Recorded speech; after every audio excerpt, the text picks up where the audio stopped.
አፓርታማ በኮንዶሚኒየም ዋጋ አዎ በ650 ሺህ ብር ቅድመ ክፍያ ብቻ ያውን በመሃል ለቡ መብራት ላይ የዛሬ ዓመት እዚህ ላይ ነበርን። ከ6 ወር በኋላ ለማስረከብ 24 ሰዓት በግንባታ ላይ እንገኛለን። በተጨማሪም ከ1 ዓመት ተኩል እስከ 3 ዓመት ተኩል የሚረከቡት ከባለ 1 እስከ ባለ 4 መኝታ ቤቶችን በተለያዩ የካሬ አማራጮች በ10% ቅድመ ክፍያ እንዲሁም 60% የባንክ አማራጭ የተመቻቸለት አፓርትመንቶቻችንና የንግድ ሱቆችንም ከ30% ልዩ ቅናሽ ጋር አቅርበንልዎታል። ዲኤምሲ ሪል ስቴት።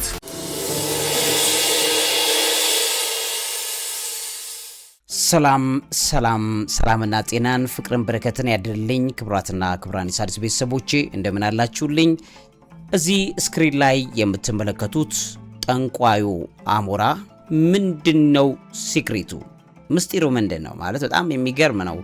በዚህ አሁን ባለንበት የዓለም ዋንጫ ላይ በከፍተኛ ደረጃ ትልቅ ተጠባቂነት ያለው አሞራ ነው። እንግዲህ ይሄ አሞራ ሻውን ዘ ሆክ በሚባለው የሚታወቀው ሾክ ዘ ሃክ የሚሉታል። ሾክ ዘ ሃክ በዱባይ የሚገኝ በጣም ታዋቂ የሆነ የእግር ኳስ ትንበያ ሰጪ ጭልፊት ነው ማለት ነው።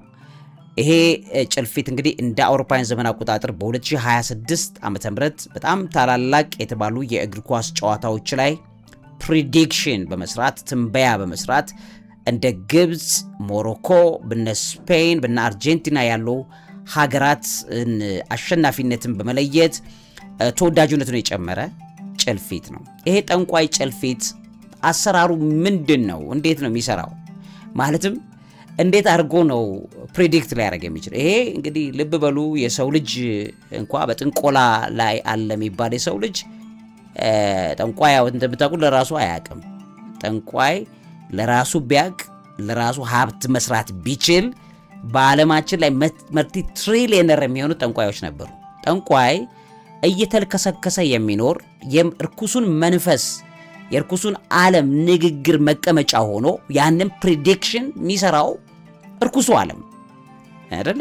ስለዚህ ይሄ ፕሪዲክሽን ሲሰራ በተለይ ያው ጥንቆላ ሲሰራ እንደምታውቁት ክሪቲካል የሆኑ ነገሮች ህጎች አሉበት እዛ ውስጥ ጥንቋዮች የሚሰሩት ህግ ማለት ነው። ሰውየው ይቀመጣል። ባይ ዘ ዌይ እርኩሳን መናፍስት ውድ ቤተሰቦቼ በፍጹም ስለናንተ ነገ ማወቅ አይችሉም። በፍጹም ውሸታም ነው። ሰይጣን ሊያውቅ አይችልም ስለነገ ስለናንተ ማለት ነው። ነገር ግን ምንድነው የሚያደርገው በሉኝ። አሁን ስለዚህ ጭልፊት በደንብ አድርጌ እነግራችኋለሁ። ነገር ግን ክሉን ያዙት። መጀመሪያ ቤዝመንቱን ያዙት። በስፒሪት ዓለም ላይ በመንፈስ ዓለም ላይ ዛሬ ትላንትና ነገ የሚባል የለም። እንደምታውቁት ነገ ያለው በስጋችን ላይ ነው። አሁን እኛ የምንኖረው ስጋችን ላይ ስለሆነ ይሄ ስጋችን ጊዜ ስለሚቆጠርለት 1 ቀን 2 ቀን 3 ቀን እየተባለ ጊዜ ስለሚቆጠርለት ነገ የሚባል የሚሰራው ለስጋችን ነው። በመንፈስ ዓለም ላይ ነገ የሚባል የለም፣ ዛሬ የሚባል የለም፣ ከነገ የሚባል የለም፣ ትላንት የሚባል የለም። በስፒሪት ዓለም ላይ ያለው የእግዚአብሔር ህልውና ነው። አንድ ሰው በእግዚአብሔር ህልውና ውስጥ የሚኖር ከሆነ ነገውንም በዘላለም እቅድ ውስጥ እግዚአብሔር ይከትለታል። አሁን እኛ ሁሉ ጊዜ ደጋግመን እንደምንለው እግዚአብሔር አባትና አምላካችን አልፋና ኦሜጋ ነው ብለን የምንለው ለዚህ ነው። ፊተኛውና ኋለኛው እንደዋል። ምክንያቱም ፊት የሚባል ቀንም እግዚአብሔርን አይገድበውም። ኋላ የሚባልም የጊዜ የዘመን ፍጻሜ ማንኛውም ነገር እግዚአብሔርን አይገድበውም። እግዚአብሔር ጊዜን ጠቅልሎ የያዘ አምላክ ነው። ስለዚህ ጊዜ በጠቅላላ በእግዚአብሔር ቁጥጥር ውስጥ ናት ያለችው ማለት ነው። 1 ቢሊዮን ዓመትም 1 ትሪሊዮን ዓመትም የሰው ልጅ በእግዚአብሔር ህልውና ውስጥ እውቅና ሲያገኝና የሰው ልጅ በእግዚአብሔር ህልውና ውስጥ መኖር ሲጀምር እግዚአብሔር በዛ የጊዜ እውቅና ውስጥ ይከተዋል። ይከትሻል፣ ይከተኛል፣ ይጨምርሻል። ስለዚህ ልክ በከፍተተን ሰዓት ላይ ነገ ስለሚባለው ነገራችን አሁን በስጋችን ማኒፌስት የሚያደርገው ትላንትም ትዝታችን ለወደፊቱም ሊሆን የሚችለው በእግዚአብሔር ውስጥ የገባ ስለሆነ ነጋችንን በስጋችን ገልጦ እግዚአብሔር ይነግረናል። ያንን እርኩሱ ዓለም የለውም በጸጋ ባይዘው የሰው ልጅ ጊዜ የሚባል ነገር በእግዚአብሔር ማኔጅመንት ውስጥ የማይገባለት ከሆነ ጊዜ በሌለው ወይም ደግሞ ታይምለስ በሆነ ሲቹዌሽን የሚኖር ከሆነ ጨለማ ውስጥ ነው የሚኖረው። ማለትም ነገ የሚባለው ተስፋ ነው። ፍቅር፣ በጎነት፣ ቅንነት ነገ ነው። ስለዚህ ምንድነው ነገ አንድ ሰው ተስፋ አለኝ ብሎ የሚለው ነገን ነው። ነገን እግዚአብሔር ውስጥ በእግዚአብሔር ፓኬጅ ውስጥ ሲገባ ነው ተስፋ የሚባለው በሰው ልጅ ውስጥ የሚገባው ማለት ነው። ስለዚህ ጠንቋዩ ምንድነው የሚያደርገው? ለምሳሌ የጨለማ ዓለም ወይም ሲኦል የሚባለው እኮ ነገ የሌለው ቦታ ማለት ነው። ለምን አንድ ሰው ነገ ካለው ወይም ደግሞ እንደ ነገ የሚያስበው ካለው ማለት ነገን በቃ ተስፋ ብላችሁ አስቧት። ተስፋ ደግሞ ማን ነው ባህሪው? የጨለመው ዓለም አይደለም፣ የእግዚአብሔር ነው አይደለ? እግዚአብሔር ውስጥ የገባ ሰው ተስፋ አለው። በእግዚአብሔር ሕይወት ውስጥ የሌለ ሰው ተስፋ የለው። ተስፋ የሌለው ሲኦል ይባላል። የጨለመው ዓለም ላይ የሚኖሩት ጠንቋይም ሰይጣንም ማንኛውም የምትለው የተልከሰከሰ ቡድን የሚኖረው ጨለማ ውስጥ ነው። ለምን? ከእግዚአብሔር ነገነት ውስጥ ከእግዚአብሔር ተስፋ ውስጥ ተለይቶ ነው የሚኖረው። እንኳን ለታላቁ የደብረ ታቦር በዓል በሰላም አደረሳችሁ። በመጽሐፍ ያነበቡትን ቅዱስ ታሪክ በአካል አይተው በገዛ እጆ ዳሰው ለመባረክ ዝግጁ ኖት? ጎልጎታ አስጎብኚ ድርጅት ከነሐሴ 12 እስከ ነሐሴ 19 ከኦገስት 20 እስከ ኦገስት 28 ወደ ተቀደሱት ምድሮች ታላቅ መንፈሳዊ ጉዞ አዘጋጅቶላቸዋል። ጌታችን ከተወለደባት ቤተልሔም እስካረገበት የደብረ ዘይት ተራራ የእመቤታችንን ስደት እያሰቡ የቁስቋምን በዓል በግብጽ ዘይቱን ማርያም በደመቀ ሁኔታ ያከብራሉ። ቅባ ቅዱስ የሚያፈልቀውን ስዕለ አድኖ የቅዱስ ስምዖንና የቅዱስ መቃርዮስን ታሪካዊ ገዳም ይሳለማሉ። ነብዩ ሙሴ ጽላቱን የተቀበለበትን የሲና ተራራ ይወጣሉ። ታላላቆቹን ፒራሚዶች ይጎበኛሉ። የነፍስዎን እረፍት በበረከት ይግዙ። በመላው ዓለም የምትኖሩ ውድ ኢትዮጵያውያን የበረከቱ ተካፋይ ትሆኑ ዘንድ ቦታው ውስን ስለሆነ አሁኑኑ ይደውሉ። ከጎልጎታ አስጎብኚ ጋር ወደ በረከት።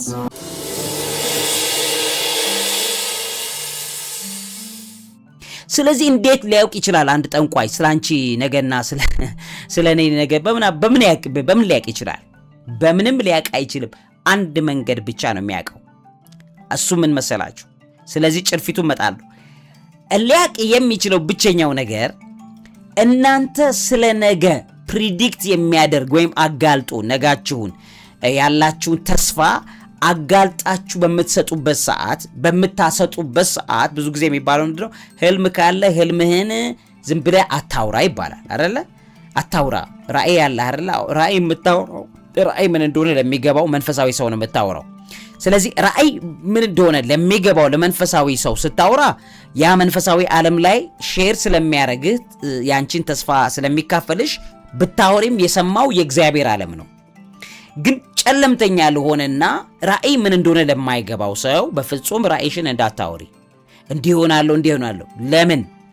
በሰውየው መንፈስ ውስጥ ተቀምጦ ጭልፊቱ መንፈስ ያንተን ሐሳብ ይነጥቅና ዲዛይንን የለቀከው አየር ላይ የለቀከው ነገር በእግዚአብሔር ዓለም ከሆነ ያለው ማንም ሊያገኝብህ አይችልም። እግዚአብሔር ይከልለዋል። ራእይም እግዚአብሔር ነው፣ እድል ፈንታዬ እግዚአብሔር ነው ብለህ ስለምትል። ስለዚህ ማንም ጠንቋይ ያንተን ነገር አግኝቶ ፕሪዲክት አድርጎ ሊነግርህ አይችልም። ሊያረግ የሚችለው ዝም ብለህ ስትለፈልፍ፣ ዝም ብለሽ ላገኘሽው ሰውየው ክፉ ሊሆን ይችላል፣ መልካም ሊሆን ይችላል። በጣም ቅን ልቦና ላላቸው ስላንቺ ለሚጸልዩ ሰዎች ብቻ ሐሳብሽን ንገሪያቸው። ዝም ብለሽ ባገኘሽው አጋጣሚ ቪዥንሽን አትናገሪ። ለምን? ጭልፊቱ ሰውዬ አጋንንት ይለቅመውና በተለምዶ ጠንቋይ ለሚባለው አካል ያን መረጃ አሳልፎ ይሰጥብሻል። አካል ስለሌለው ትናጋና ምላስ ስለሌለው የርኩሱ ዓለም የሚጠቀመው ሰውየውን ጠንቋይ የተባለውን ተቀመጥ ይለዋል። ልክ መንፈሱ ማኒፌስት ያደርግ ማለት የሰውየው መንፈስ እስር ቤቱ ሲከተው የሰውየው መንፈስ እስራት ውስጥ ይከትና ማውራት የሚጀምረው የርኩሱ ዓለም ይሆናል ማለት ነው። የዛን ጊዜ ያ ጠንቋይ የተባለው ሰውዬ ልክ ስላንተ ይሄን ሆኗል ብሎ ሲነግር ልትሰማ ትችላለህ እንጂ ህልሙን በቀጥታ አንተ ስለተናገርክ ወይም አንቺ ስላወራሽ የመጣ ነገር ነው። ኦኬ፣ ያ ከሆነ ይሄ ጭልፊት በምን መልኩ ይሄንን ነገር ሊያቅ ይችላል፣ በምን መልኩ ፕሪዲክት ሊያደርግ ይችላል የሚለውን ነገር ክሪቲካል ነገር በዚህ ፕሮግራሜ ላይ በደንብ አድርጌ ላሳያችሁ። ስለዚህ ይሄን ስትረዱት በጣም ነው የምትደነቁት። ምክንያቱም እነዚህ አሁን ይሄ ብቻ አይደለም፣ ይሄ ጭልፊት ብቻ አይደለም። ባይ ዘ ዌይ ከዚህ ቀደም የሚታወቅ አንድ እንደ አሳ ዝርያ አለ እንደምታውቁት እና ያ የአሳ ኦክቶፐስ የሚባል የአሳ ዝርያ እንደዚህ ጨዋታ ኳስ እያሳየ ለዓለም ዋንጫ እከሌ ቀጥሎ ዋንጫውን እግር ኳሱን ያሸንፋል ወይ ይበላል ወይ አይበላም የሚለው ነገር ይናገራል ማለት ነው። ያንን መሰረት በማድረግ በትክክለኛ ያን ፕሪዲክሽን ይሰሩ ነበር። አሁንም ይሄ ጭልፊት ያንን ፕሪዲክሽን እየሰራ ነው። how does that ጭልፊት do this እንዴት ሊያደርገው ይችላል የሚለው መጥቼ ላሳያችሁ። መምህርና ጋዜጠኛ ዐቢይ ይልማ ነኝ።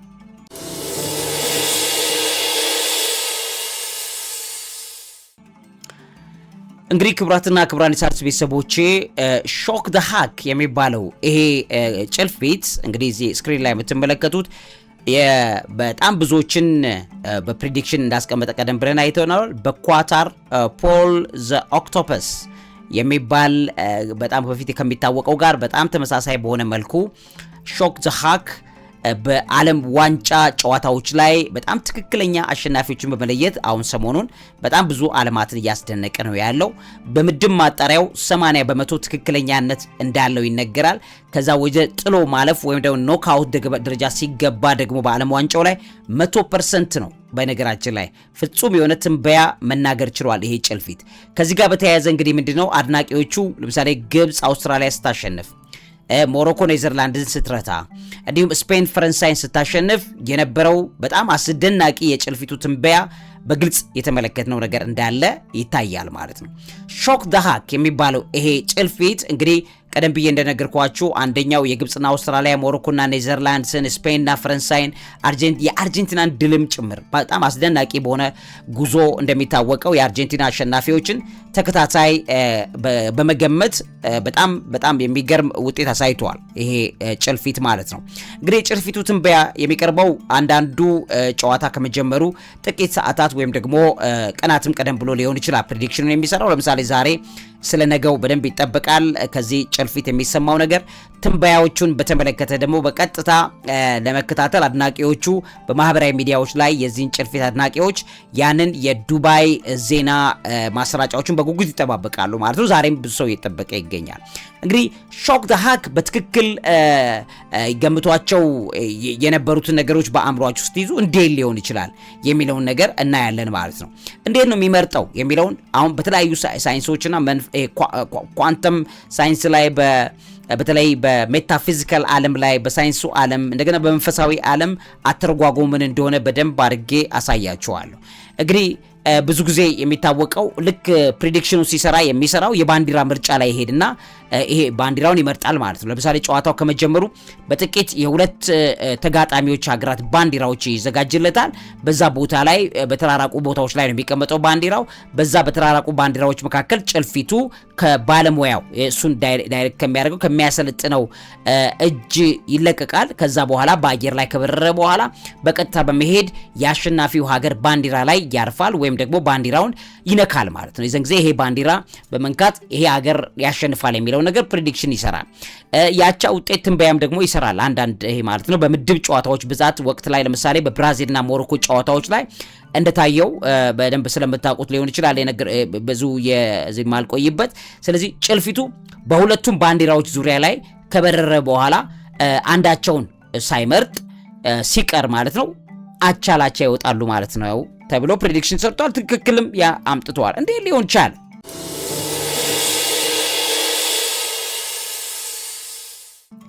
ከምን አንፃር ማለት ይሄ ጥንቆላን የሚመስለው ነገር እንዴት ሊሰራ ቻለ? አንደኛ ልክ አሁን ይሄን ፕሬዲክሽን መጣላቸው ከመንፈሳዊ ዓለም ላይ የጥንቆላ ዓለም ቅድም ያልኳችሁ ያው ትሬኒንጉን የሚሰጡት ሰዎች ያላቸውንም ባክግራውንድም እዛ ውስጥ እንመለከታለን ማለት ነው። ስለዚህ ምን ማለት ነው? ግን መጀመሪያ አሁን ጭልፊቱ ላይ ስላለው ነገር ላሳያችሁ። ከባዮሎጂና ከተፈጥሯዊ ስሜት ወይም ባዮሎጂካል ወይ ሴንሰሪ ፐርሰፕሽን አንፃር ልንገራችሁ። አንደኛ የላቀ የተፈጥሮ ስሜት የሚባል አለ፣ ሃይፐር ሴንሰሪ አዌርነስ የሚባል ማለት ነው። እና አሞራዎች፣ ጭልፊቶች እንደምታውቁት የሰው ልጅ ሊያያቸው ወይም ደግሞ ሊሰማቸው የማይችሉ እጅግ በጣም ረቂቅ የሆኑ የአየር ግፊትን፣ የብርሃን ሞገድን፣ የንዝረት ለውጦችን ሴንስ ያደርጋሉ። ሴንስ በሚያደርጉበት ሰዓት ላይ በዚህ ጨዋታ ላይ አሸናፊነት እንደምታውቁት ቫይብሬሽን ነው። ኢፍ ኢትዮጵያ ኒድስ ቱ ዊን፣ ኢትዮጵያ ማሸነፍ ከፈለገች ቫይብሬሽኑ ሃይስት ይሆናል። ዩ ሲ እኔ ባይ ዘ ዌይ መጽሐፌ ላይ አስቀምጨዋለሁ ይሄን ዕውቀት። ይሄ መጽሐፌ አሁን በቅርብ የለቀኩት መጽሐፍ ነው። ደህና ነኝ እግዚአብሔር ይመስገን ይላል። በዚህ መጽሐፍ ላይ በጣም አስገራሚ መጽሐፍ ነው ባይ ዘ ዌይ ይሄን መጽሐፍ ያነበበ ሰው በጣም ብዙ ዕውቀት ነው የሚገባው። ይሄንን ፐርሰፕሽን የላቀ የተፈጥሮ ስሜት ሃይፐር ሴንሰሪ አዌርነስ በዚህ መጽሐፍ ላይ አካትቼላችኋለሁ። በጣም አስገራሚ በተፈጥሮ በቴሌፓቲ ማሳያችኋለሁ ምን እንደሆነ። በተፈጥሮ የሰው ልጅ ያለው በጣም የሚገርም ተፈጥሮ በእንስሳት ተነድቋል እንጂ እንስሳት ሳያውቅ የሰው ልጅ ማወቅ እየቻለ እንስሳት የሚያውቅበት ዘመን ላይ ያለ ነው ወድቀን ነው እንጂ በፊት እኮ ጥንት አባቶቻችን አስገራሚ ዕውቀት ነበራቸው ስለ ነገ ስለ ተነገ ወዲያ። እዚህ መጽሐፍ ላይ አካትቼላችኋለሁ። ባይዞ ይሄም መጽሐፍ ጥቂት አሁን የመጀመሪያው ዙር እያለቀ ነው ያለው። ምናልባትም ጥቂት 50 ከ60 በላይ ያላለቀ መጽሐፍ ለሣድስ ዩቲዩብ ቻናል ቤተሰቦቻችን ስላዘጋጀን ምናልባት ከነዚህ 50 መጽሐፎች አንዱ የኔ ነው ፈልገዋለሁ መግዛት ፈልጋለሁ ካላችሁ በ0993 03 0505 ደግሞአለሁ በ0993 03 0505 ላይ ቴክስት አድርጉና መጽሐፉን ማግኘት ፈልጋለሁ በሉ። በጣም አስገራሚ መጽሐፍ ነው። የመምህርና ጋዜጠኛ አብይ ይልማ መጽሐፍ ነው። ይሄንን መጽሐፌን ላይ አካትቼላችኋለሁ። ይሄ በጣም አስገራሚ የሆነ ዕውቀት ነው። ይሄ የላቀ የተፈጥሮ ስሜት የብርሃን ሞገድ እንዳልኳችሁ ንዝረቶችን ሴንስ ያደርጋሉ። ለምሳሌ አሸናፊነት ምንድን ነው? አንድ ቡድን የሚያሸንፍ ከሆነ ልክ የሰው አትራክሽን መጠን አለ። የሰው ልጅ የሚለቀው ሞገድ አለው አየር ላይ ያለው። ለምሳሌ በብራዚልና በአርጀንቲና መካከል ጨዋታ ቢኖርና ብራዚል እንድታሸንፍ የሚያደርግ ጉጉት ብራዚላውያን ዘንድ ላይ ከፍተኛ ጉጉት፣ ኢቭን ጸሎት፣ ኢቭን በቃ ያንን ኢነርጂ ብራዚላውያን ሚለቁ ከሆነ አርጀንቲና ወይ ብራዚል ሚለቁ ከሆነ ስለዚህ ይሄ ጭልፊት ያንን ቴሌፓቲክ ንዝረት ፊል ያደርጋል ማለት ነው።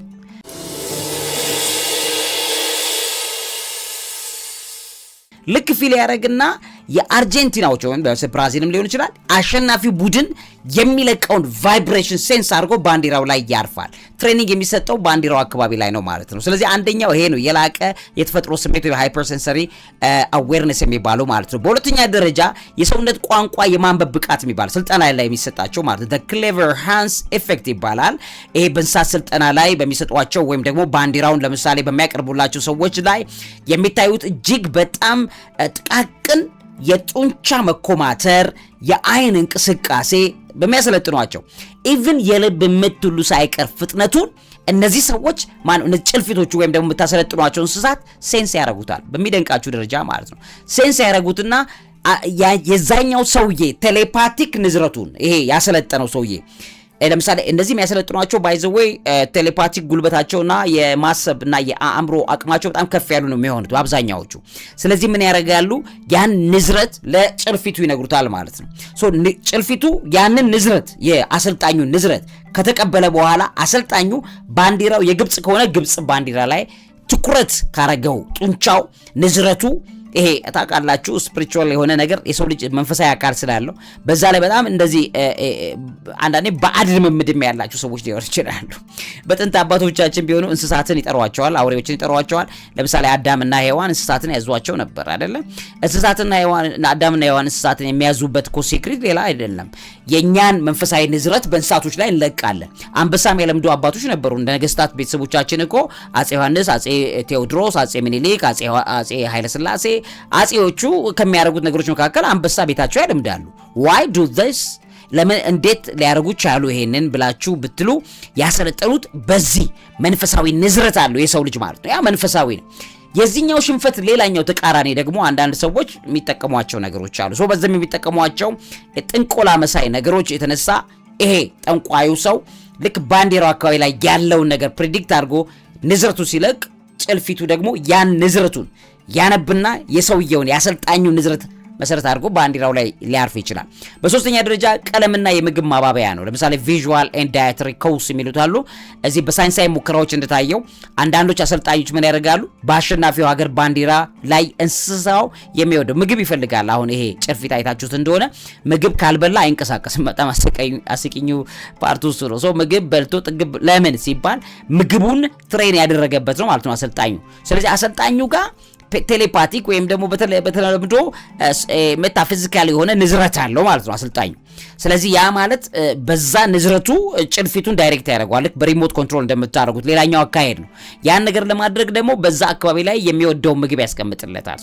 እሱ ቀድሞ ፕሬዲክት አድርጓል ማለት ነው አሰልጣኙ ሰውዬ። ስለዚህ ያረገው የአርጀንቲና ባንዲራ በአርጀንቲና ያሸንፋል ከሆነ በአርጀንቲና ላይ ጭልፊቱ የሚወደውን አይነት ምግብ ሊያስቀምጥለት ይችላል። ከዚህ ጭልፊቱ በሮ ለምግቡ ሲል ያ ቦታ ላይ ሲያርፍ ፕሬዲክሽኑ የማን ነው? አሁን የጭልፊቱ ሳይሆን የዛ የጠንቋዩ ሰውዬ ነው ማለት ነው። ስለዚህ በዛ ደረጃ ላይ ይሄን ያደርጋሉ። ሌላኛው ምንድነው ቅድም ስለ ጥንቆላ ላይ ነገርኳችሁ። በቃ የተለቀቀ አየር ላይ የተለቀቀ ሞገድ ነው። ትላንት ዛሬ ነገ የሚባል የለም። በመንፈሳዊ ዓለም ላይ ያለው የእግዚአብሔር ህይወት ወይም እግዚአብሔር የሌለበት ህይወት ነው። እግዚአብሔር ባለበት ህይወት ላይ የሚደረገው ማንኛውም ንዝረት ሰዎች በጸሎት አየር ላይ ሀገራቸውን እንዲያሸንፍ ወደ እግዚአብሔር ጮኸው ከሆነ የነሱ ንዝረት አየሩን ይሞላዋል።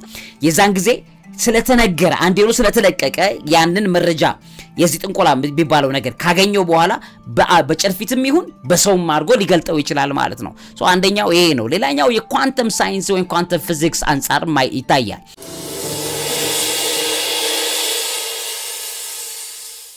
የኳንተም ትስስር የሚባል ኳንተም ኢንታግሊመንት የሚባል ማለት ነው። ይሄ በኳንተም ሳይንስ ላይ ምናልባት ኳንተም ሳይንስ በደንብ ያጠናችሁ ሰዎች ታውቁታላችሁ። ሁለት ቅንጣት ወይም ፓርቲክልስ የሚባሉት ምን ያህል ቢራራቁ በአንድ ጊዜ መረጃው ልውጥ ማከናወን ይችላሉ። ስለዚህ የእንስሳት አእምሮ ከዓለም አቀፉ የኳንተም መስክ ወይም ኳንተም ፊልድ የሚባል አለ። ከዛ ጋር በቀጥታ በመገናኘት ወደፊት ሊፈጠር የሚችለውን ነገር የማሽተት እንደገናም ደግሞ ዲቴክት የማድረግ አቅም በጨርፊቶች በእንስሳቶች ላይ ይገኛል። ውሻንም እንደዛ ነው። አህያንም እንደዛ አድርገው ያሰለጥናሉ።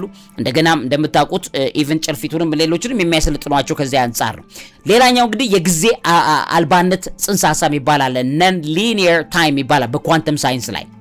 ይሄ በኳንተም ሜካኒክስ ላይ ካጠናችሁ ጊዜ በጣም ቀጥተኛ ወይ ሊኒየር አይደለም እንደምታውቁት ማለት ነው። ያለፈው ያሁኑ የወደፊቱ በአንድ ላይ ባይዞ ይሄ በመንፈሳዊ ዓለም ብቻ አይደለም። በኳንተም ሳይንስም ያለፈው ያሁኑ የወደፊቱ ሁሉ በአንድ ላይ የተጠቀለለ ጊዜ በዛ ደረጃ እንደሚታይ ኳንተም ሳይንስም ያምናል። ያው የእግዚአብሔር ዓለም እሱን ነው። የሰዎች አእምሮ በምክንያት ወይም በውጤት ወይም ደግሞ በሎጂክ ሲገደብ የእንስሳቱ ይሄ አእምሮ የላቸውም። ግን ብሬን ወይም ደመነፍሳዊ አእምሮ የሚባለው ምክንያቱም አእምሮ ወይም ነፍስ የሚባለው ለሰው ልጅ የሚሰጥ ነው። ደመነፍስ ደግሞ ለእንስሳት የሚሰጥ ነው።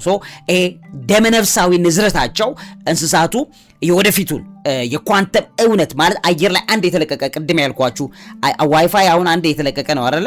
እዚህ ጋር አሁን ዋይፋይ ኮኔክት ያደረገ ሰው ዋይፋይ ይገባለታል፣ ካላረጋ አይገባለትም። ሴም ወይ ልክ ይሄ የሞገድ መቀበያዎቻችንን አንዴ ስናበራቸው ያ ዳታ ወደ ውስጣችን ይገባል ማለት ነው። አየር ላይ የተለቀቀ ዳታ ነው። አየር ላይ ማን ነው የለቀቀው? ቲፎዞ የሚሰጡት አካላት ለምሳሌ ብራዚል ከሆነ የአርጀንቲና በከፍተኛ የለቀቁት የህዝቡ ቲፎዞ የተጫዋቾቹ የለቀቁት ሞገድ ምን አለ አየር ላይ ያለ ማለት ነው። እግዚአብሔር የሰራው ነው። ከዛኛው ላይ ዲቴክት አድርጎ ጭልፊቱ ወደ ደመነፍሳዊ ንዝረቱ በማስገባት እንዲያውቀው ማድረግ የሚቻልበት ሊኒየር ታይም የሚባል ስልጠናዎች ይሰጣሉ ማለት ነው። ሌላኛው የኳንተም ንቃተ ህሊና ወይም ኳንተም ኮንሽስነስ የሚባል አለ። ይሄ እንደምታውቁት የእንስሳት አእምሮ ልክ እንደ ይሄ ደመነፍሳዊ አእምሮ ልክ እንደ ሰው ልጅ በጭንቀት ወይም ደግሞ በሐሳብ አይወጠርም እንደምታውቁት ማለት ነው። ስለዚህ ነፃ ነው የነሱ ይሄ ክፍት የሆነ የደመነፍሳዊ አእምሮአቸው በዓለም ላይ የተከናወኑ ያሉ የስፖርት አድናቂዎችን ንዝረት ቅድም ያልኳችሁን በጠቅላላ ከዛ የሚለቀቀውን የኃይል ሞገድ ወይም ኤነርጂ ዌቭ ቀድሞ የመተንበይ የመያዝ ንጹህ የሆነ ተፈጥሮ አላቸው። ለምሳሌ ውሻ እንደዛ ነው። አህያ ዝናብ መሬት መናወጥ ከመምጣቱ በፊት እኮ አህያ ጆሮዋን እኮ እንዲያርጋ ለቃው አህያ ክረምት ዝናብ ከሩቅ እየመጣ እንደሆነ አርጋ ትናገራለች። ዋይ አህያ ላይ ጭንቀት አያውቁም። ባይዘው እንስሳት ጭንቀት የሚባለውን አያውቁም። እንደምታሉ አሁን ነው የቤት ውሾች ልክ እንደ ጭንቀት መሳይ ነገር ኤክስፒሪየንስ እያደረጉ ያሉት። እሱም በሌላ ጊዜ ልነግራችሁ እችላለሁ። ይሄ ስላለ በዚህ የኳንተም ንቃተ ህሊና መሰረት ይሄን ስልጠና ይሰጧቸዋል ማለት ነው። ሌላኛው ከቴሌፓቲና የአእምሮ ግንኙነት ነው። ቴሌፓቲ ማይንድ ቱ ማይንድ ግንኙነት የሚባለው ምን ማለት ነው? የጋራ ንቃተ ህሊና ንባብ የሚባል አለ። ታፒንግ ኮሌክቲቭነስ ያለው ኮንሽስነስ ታፒንግ ኮሌክቲቭ ኮንሽስነስ የሚባል አለ።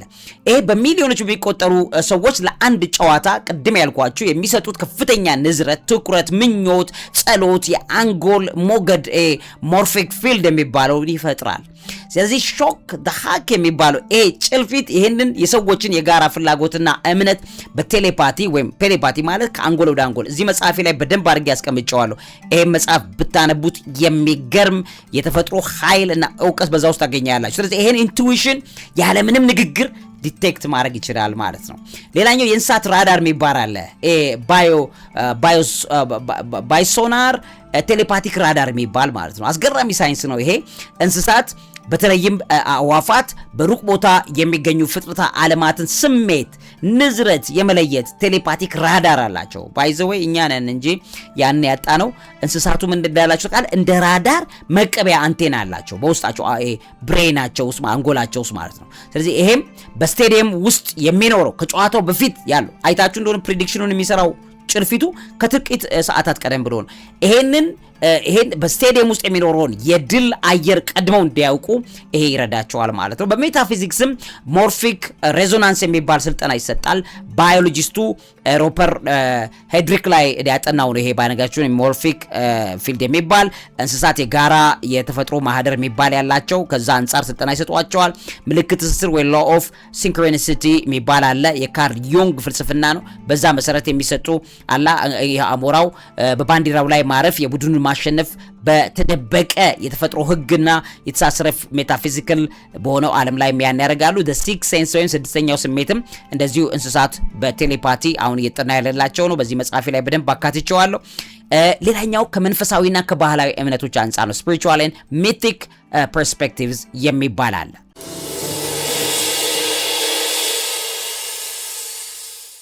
እንግዲህ ክቡራትና ክቡራን ቤተሰቦቼ የተፈጥሮ መልእክተኝነት ወይም secured animal totems የሚባሉ አሉ። በጥንት ባህሎች ጭልፊት ወይም አሞራ በሰማይና ምድር መልእክተኛ የቆራ መልእክተኛ የሚባል ታውቃላችሁ። ኖህ ከላከው በኋላ በዛው የጠፋበት ማለት ነው። ሶ ይሄ የወደፊቱ ላይ ራእይ የሚባል የሰዎችን ራእይ የመስረቅ በጣም የሚገርማችሁ የሌብነት ራእይ ብሬን ክፍል አላቸው እና በጣም ባስደነቀ ሁኔታ እርኩሱ ዓለም ሊጠቀማቸው የሚችሉት ፍጥረታት መካከል አንዷ ለምሳሌ ከአዋፋት መካከል አንዱ ጉጉት ናት። ሌላኛው ጭልፊት፣ ቁራ ምናምን ይጠቀማሉ እንደምታውቁት ማለት ነው። ለምንድን ነው የሚጠቀሙት ብላችሁ ብትሉ በብሬኖቻቸው ላይ ለዚህ የተለየ የሰው መንፈሳዊ ንዝረት ላይ ኮኔክት ማድረግ የሚችል የተለየ የብሬን ክፍል አላቸው። በዛ የተነሳ ልክ እንደ መቀበያ ማለት ነው። ልክ ያው ሞባይላችሁ ብሉቱዝ እንደሚቀበለው ዲዛይን ተፈጥሮ አላቸው እነዚህ ጥቂት እንስሳት ማለት ነው። ለምሳሌ አይጥ ያው አልፈራም የሚል መጽሐፍ አለኝ። በአልፈራም ላይ እንዳስቀመጥኩት አይጥን የሚፈሩ ሰዎች እንዴት አድርገው መፍራት እንደሌለባቸው ያሳያል እንደምታውቁት ማለት ነው። እንደገናም ደግሞ ከምንም በላይ በጣም አስገራሚ የሚባሉ ተፈጥሮ ያላቸው አይጥ፣ እባብ እንደነዚህ አይነት ጭልፊት ምናምን የተለየ የሪሲቨር አላቸው ማለት ነው። ሶ በዛ ሪሲቨሮቻቸው ላይ የምታዩትን ይሄ መጽሐፍ ላይ አስቀምጬላችኋለሁ። አልፈራም ይላል። በዚህ መጽሐፌ ላይ እንዴት ፍርሃትን እንደምትገለባብጡት ያስቀምጣል። ይሄ መጽሐፍም ደህና ነኝ እግዚአብሔር ይመስገን የሚለው አሁን የወጣው መጽሐፌንም አግኝታችሁ ብታነቡት በጣም ጥሩ ነው። እነዚህ እባብ አይጥ ምናምን ተፈራ አይገባም። ለምሳሌ የብሬናቸው ላይ የተቀመጠ ልዩ የሆኑ ነገሮች አሉ። ዳታ መቀበያ ከሰው ጋር ማለት ነው። ያንን ተጠቅመው ርኩሳን መናፍስት ያ ብሬኖቻቸው ላይ ተጠቅመው የሚፈልጉትን ስፒሪቹዋል አታክ በእነሱ ላይ አድርገው ሰውን ማጥቃት ይችላሉ ማለት ነው። የሰው ልጅ በዛ እንዳይጠቃ ከፈለገ ማድረግ ያለበት የነቃ መንፈሳዊ አእምሮ ያስፈልገናል ማለት ነው። ጭልፊቶችም በዚህ ያክል የሚያደርጉት የተፈጥሮ መልእክተኝነት secured animal totems ላይ በጣም ከባድ የሆነ ባህሪ ያላቸው የወደፊቱን የማየት ማለት መሰላችሁ አሁን እንዳልኳችሁ ነው። ነገ ከነጎዲያና ዛሬና ትላንት ያለው በስጋችን ላይ ነው። በቃ ጊዜ የተቆጠረው እኮ ስፔስ ታይም ማለት በኳንተም ፊዚክስ ላይ በግልጽ የምታዩት ነው አይደለም? ስፔስ ታይም ምንድነው? በዩኒቨርስ ላይ እኮ በዩኒቨርስ ክሪኤሽን ላይ እነሱ ብለው እንደሚሉት ሳይንስም እንደሚለው ልክም ነው ደግሞ የሰው ልጅ ስፔስ ኤንድ ታይም አንድ ነገር ቦታ መያዝና ጊዜ መቆጠር ሲጀምር ማተር ይሆናል። ምን ማለት ነው? ለምሳሌ አንድ ጽንስ የሚሆነው ስፔስ ይዛል፣ ቦታ ይዛል፣ ከዛ ጊዜ ይቆጠርለታል። አንድ ቀን ሁለት ቀን እየተባለ ጊዜ ሲቆጠርለት ጽንስ ይሆናል፣ ማተር ይሆናል ማለት ነው። ኦኬ እናንተ ሐሳብ አላችሁ፣ በአእምሯችሁ ላይ በጣም አስገራሚ እቅድ አላችሁ አይደለ? ፎቅ ቤት መስራት ትፈልጊያለሽ። በጣም ጥሩ ሐሳብ ነው። ያ ፎቅ ቤት ሐሳብ ነው ያለው፣ በነፍስሽ ላይ ነው ያለው። ወደ ፎቅ ቤት እንዲቀየር ከፈለግሽ ስፔስ ኤንድ ታይም መያዝ ሲጀምር ከዛ በኋላ ጽንስ መሆን ይችላል፣ ፊዚካል መሆን ይችላል። ቃልም ስጋ ሆነ ይላል፣ ጸጋና እውነትም ተሞልቶ በእኛ ውስጥ አደረ ይላል። እግዚአብሔር ቃል ክርስቶስ ነው። ክርስቶስ ልክ ስጋ ሲሆን በቅድስት ድንግል ማርያም ማህፀን ውስጥ ጽንስ በሆነበት ሰዓት ላይ ስፔስ ታይም ይዞ ፊዚካልም ላይ ጌታችን መጥቷል። ያ ህጉን አሟልቷል ራሱ እንኳን ማለት ነው። ራሱ የፈጠረው ህግ ራሱ ምድር ላይ መጥቶ ያሟላው ጽንስ ሲሆን ነው። ያ ማለት ነው ቦታና ጊዜ ተቆጠረለት ማለት ነው እንጂ እሱ ዘመን የማይቆጠርለት ጌታ ነው። አመታት አይቆጠሩለትም። ማንም በጊዜ አይወስነውም። እግዚአብሔርነቱ ያ ነው። ነገር ግን ወደ ፊዚክ ዓለም ላይ ሲመጣ ወደ ማቴሪያ ዓለም ላይ ሲመጣ ግን ጊዜ ማስቆጠር ጀመረ ማለት ነው። ማንኛውም ሐሳብ በርኩሳን ዓለም በሌቱም ያለ ማንኛውም ሐሳብ ጊዜና ቦታ የሚያስጀምር ያ በትክክለኛ ክፉ ዓለም ለጥንቆላ ለሚባለው ነገር ያንንም ይጠቀማል። እሺ እወቁት ይሄን። ከዛ በመልካም ዓለም ደግሞ በእግዚአብሔር ዓለምም ይሄን እንደሚጠቀም በጌታችን በኢየሱስ ክርስቶስ አይተናል ማለት ነው። ሶ ምን ማለት ነው? ስፔስ ታይም በጣም ቤዚክ የሆነ ነገር ነው ማለት ነው። ስለዚህ የተፈጥሮ መልእክተኞች እነዚህ ፍጥረታት ያንን ያደርጋሉ፣ ይጠቀማሉ። ሌላኛው ከክፉና በጎ ኃይሎች ነፃ መሆን pure spiritual vessel የሚባል አለ። እሱን ደግሞ መጥቼ ላሳያችሁ። የመጨረሻ ቆይታ ይሆናል። መምህርና ጋዜጠኛ ዐቢይ ይልማ ነኝ።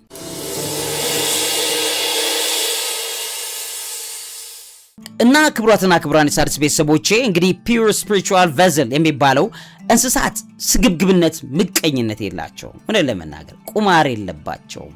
የሆነ በገንዘብ ጥቅማ ጥቅም የሚኖረው አይደሉም። ስለዚህ ንጹህ ነው ብሬናቸው ማለት ነው። ኢቭን አይጥ ራሷ እኮ ገብቶባት ነው ቅድም ባልኳችሁ ኮኔክት ማድረግ በሚችለው ሪሲቨሩ አማካኝነት እርኩሱን ለማስተናገድ የሚፈቅድ ብሬን ፓርት ስላላት ደመነፍሳዊ ክፍል ስላላት በዛ ተጠቅሞ ነው እንጂ ፍጥረት ዓለም እኮ ንጹህ ነው። እግዚአብሔር ምን አለ ይላል ዘፍጥረት ላይ ሁሉን የፈጠረው መልካም እንደሆነ አየ ይላል። መልካም ነው እግዚአብሔር የፈጠረው ባይዘው ሁሉንም መልካም አድርጎ ነው የፈጠረው። ግን አውሬውንም ወደ አውሬ የቀየረው የአውሬው መንፈስ ነው። እንደምታ ደም ጠጪው መንፈስ ልክ እንስሳት ላይ ሲገባ አውሬ እንስሳትን እንዲበሉ ደም እንዲጠጡ አድርጎ ያሰራው ክፉ እርኩሱ መንፈስ ነው ውድ ቤተሰቦች እንጂ በቅን አእምሮ እንስሳት ቅን ማይንድ ያላቸው ብሬን ያላቸው ናቸው። ስለዚህ በዚህ የተነሳ እንግዲህ ምንድነው ይሄ መለኮታዊ የሰው ልጅን መንፈሳዊ ንዝረት በጠቅላላ ተፈጥሯዊ እውነታዎችን ያለምንም መዛባት በእነሱ በኩል ይገለጣል ተብሎ የሚታመንበት አንደኛው ፒውር ስፒሪቹዋል ቬዘል ነው ማለት ነው። በዚህ ቁራዎች ይጠቀማሉ።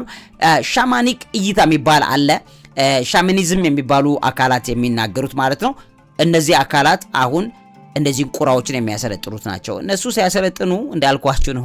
ሻማኒዝም ዓለም ላይ ከሚታወቁ ኦካልት አስተሳሰቦች መካከል አንዱ ነው። እያንዳንዱ እንስሳ ይላሉ የራሱ የሆነ የመንፈሳዊ መሪ አለው ብለው ይላሉ። that's dangerous see አለው ይሉና ሾክ the hack ትንበያ በሚያደርግበት ሰዓት ይሄ መንፈስ ዓለም ይሄንን አሞራ ቁራ ይመራዋል የሚል እምነት አላቸው። ይሄ ሻማኒክ እይታ ነው። ሻማኒስቲክ ኮኔክሽን ይባላል ማለት ነው። ሻማኒክ ኮኔክሽን ዓለም ላይ የሚታወቅ ኦካልት አስተሳሰብ ነው። በዛ ተጠቅመው ይሄን ጥንቆላ ይሰራሉ ማለት ነው። ኢትስ ኦኬ። ከእንስሳቱ ዓለም ግን ያው የእንስሳቱን ዓለም ነግሬያቸዋለሁ።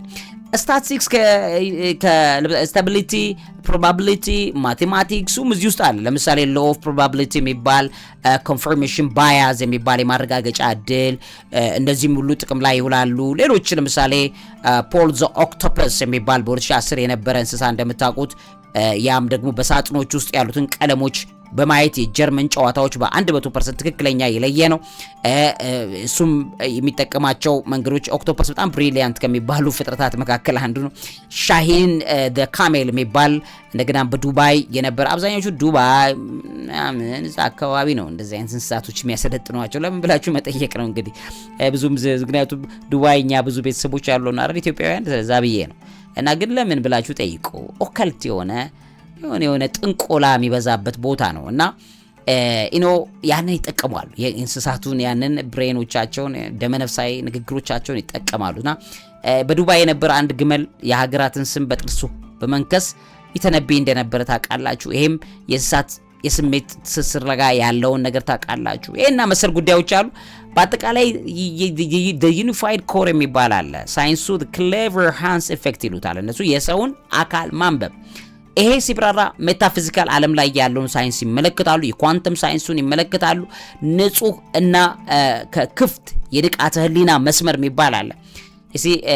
ይሄ በኳንተም ሳይንስ ላይ ያለ በጣም አስገራሚ እኔ ደስ የሚለኝ ነው። ምክንያቱም በመንፈሳዊ ዓለም ላይ የምንጠቀመው ነው። እግዚአብሔር አባትና አምላካችን ጋር ጸሎታችን በቀጥታ እንዲያደርግልን ወደ እግዚአብሔር ክፍት መስመር ያስፈልገናል። ያንን ክፍት መስመር ከሌለን ብሎክ ያደርገዋል፣ ጸሎታችን አይደርስም። ክፍት ልብ ያላችሁ ሰዎች ምን ማለት ቅን ልቦና ለምሳሌ ልክ እንደ ፓይፕ ነው። አሁን እንደ ጎማ ማለት ነው። እንዴ ነው ቧንቧ ላይ ውሃ ከከፈታችሁ በኋላ በጎማ ውሃው ተፈትልኩ የምትፈልጉበት ቦታ እንዲሄድ ጎማ ውስጥ ጭቃ መኖር የለበትም። is that not true? it's just true። ስለዚህ እዛው ጭቃ ካለ ያፍነዋል። ውሃው ተመልሶ በከፈታችሁበት ቦታ ላይ ተመልሶ ወደ ላይ ሲመጣ ሲታገል ታዩታላችሁ አይደለ?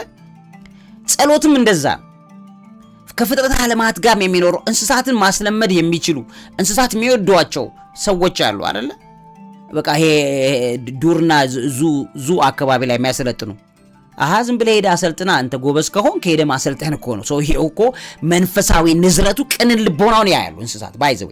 ውሻ ለምሳሌ ክፉ ሰው ያውቃል። ውሻ ልክ ምን ማለት ያውቃል ማለት ከክፉ ሰው የሚለቀቁ ሞገዶች አሉ፣ በጣም ደካማ የሚባሉ ቫይብሬሽናቸው the lowest vibration ነው። ምን ማለት ነው? በመጽሐፌ ላይ እኔ በደንብ አካትቼዋለሁ። ካካትኳቸው ነገሮች መካከል አንዱ ነው። እዛ ላይ ገብታችሁ ማየት ትችላላችሁ።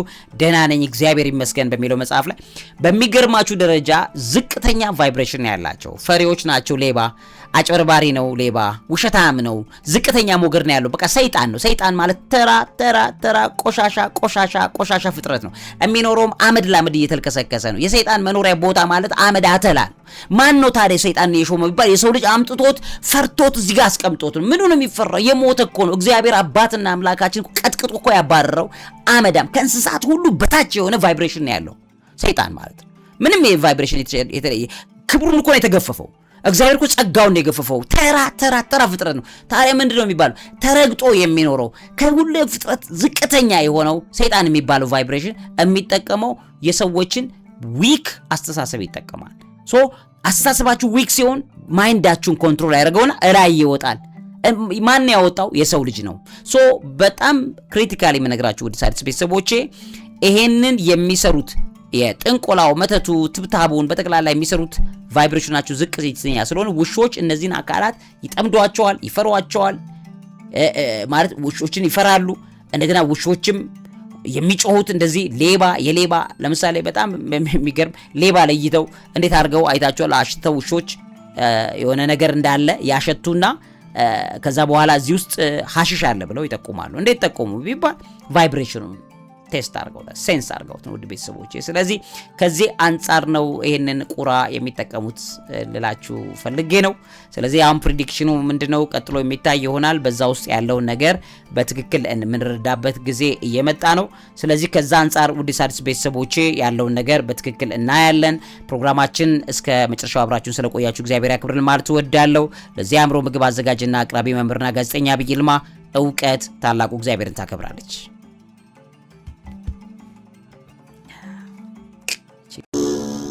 እንኳን ለታላቁ የደብረ ታቦር በዓል በሰላም አደረሳችሁ። በመጽሐፍ ያነበቡትን ቅዱስ ታሪክ በአካል አይተው በገዛ እጆ ዳሰው ለመባረክ ዝግጁ ኖት? ጎልጎታ አስጎብኚ ድርጅት ከነሐሴ 12 እስከ ነሐሴ 19 ከኦገስት 20 እስከ ኦገስት 28 ወደ ተቀደሱት ምድሮች ታላቅ መንፈሳዊ ጉዞ አዘጋጅቶላቸዋል። ጌታችን ከተወለደባት ቤተልሔም እስካረገበት የደብረ ዘይት ተራራ የእመቤታችንን ስደት እያሰቡ የቁስቋምን በዓል በግብጽ ዘይቱን ማርያም በደመቀ ሁኔታ ያከብራሉ። ቅባ ቅዱስ የሚያፈልቀውን ስዕለ አድኖ የቅዱስ ስምዖንና የቅዱስ መቃርዮስን ታሪካዊ ገዳም ይሳለማሉ። ነብዩ ሙሴ ጽላቱን የተቀበለበትን የሲና ተራራ ይወጣሉ። ታላላቆቹን ፒራሚዶች ይጎበኛሉ። የነፍስዎን እረፍት በበረከት ይግዙ። በመላው ዓለም የምትኖሩ ውድ ኢትዮጵያውያን የበረከቱ ተካፋይ ትሆኑ ዘንድ ቦታው ውስን ስለሆነ አሁኑኑ ይደውሉ። ከጎልጎታ አስጎብኚ ጋር ወደ በረከት። አፓርታማ በኮንዶሚኒየም ዋጋ። አዎ በ650 ሺህ ብር ቅድመ ክፍያ ብቻ ያውን በመሃል ለቡ መብራት ላይ የዛሬ ዓመት እዚህ ላይ ነበርን። ከ6 ወር በኋላ ለማስረከብ 24 ሰዓት በግንባታ ላይ እንገኛለን። በተጨማሪም ከ1 ዓመት ተኩል እስከ 3 ዓመት ተኩል የሚረከቡት ከባለ 1 እስከ ባለ 4 መኝታ ቤቶችን በተለያዩ የካሬ አማራጮች በ10% ቅድመ ክፍያ እንዲሁም 60% የባንክ አማራጭ የተመቻቸለት አፓርትመንቶቻችንና የንግድ ሱቆችንም ከ30% ልዩ ቅናሽ ጋር አቅርበንሎታል። ዲኤምሲ ሪል ስቴት